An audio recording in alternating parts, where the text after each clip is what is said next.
While the S-400 has captured the headlines, in part because the maps showing the system's impressive engagement radius make good copy, in actuality the S-400 is the tip of the iceberg that is the integrated multi-layer air defense network that Russia has in place in Syria, mainly to protect its bases in Tartus and Khmeimim, but also to protect forward airfields and its own forces in the field. The bottom, and also the most active layer of that network, is the Pantsir-S short-range air defense system, which closes the gaps that will inevitably be left by the far more powerful S-400 and Buk M2 weapons.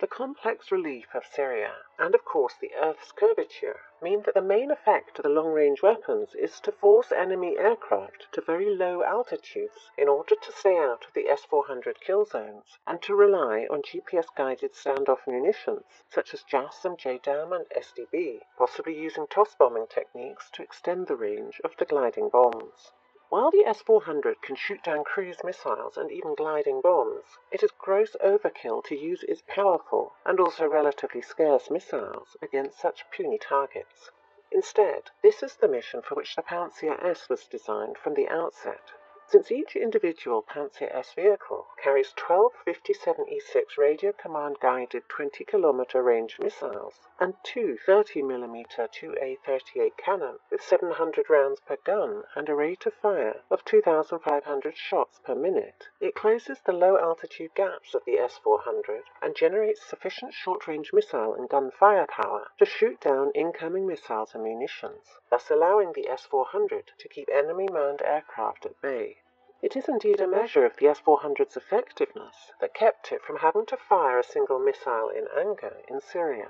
So instead, the aerial threats to Russian forces in theatre have taken a different form, one which has kept the Pantsir-S vehicles quite busy. In 2017 alone, Pantsir-S vehicles in Syria have so far destroyed 12 aerial vehicles, all of them with missiles. 2 of them were probably innocuous, drifting balloons, though given the nature of the conflict and the fact that they were both downed a few days apart in June over Tartus and Khmeimim, these balloons may have been fitted out with surveillance equipment to observe Russian military facilities. Both were destroyed at close to the missile's maximum range. 4 of the targets were artillery rockets, shot down over Khmeimim and Masyaf in Hama province, all of them in March. The remainder are surveillance drones, including one Turkish-manufactured Bayraktar drone downed near Tartus on May the 11th, 3 Israeli-manufactured Heron drones downed near Tartus and Masyaf in April, May and July of this year, 1 unspecified mini-drone over Masyaf, and a single RQ-21A Blackjack UAV downed near Tartus on May 27th, 2017. That last downing is particularly interesting, since the Blackjack only entered service in 2016, and its sole confirmed users are Canada and the United States Navy and Marine Corps.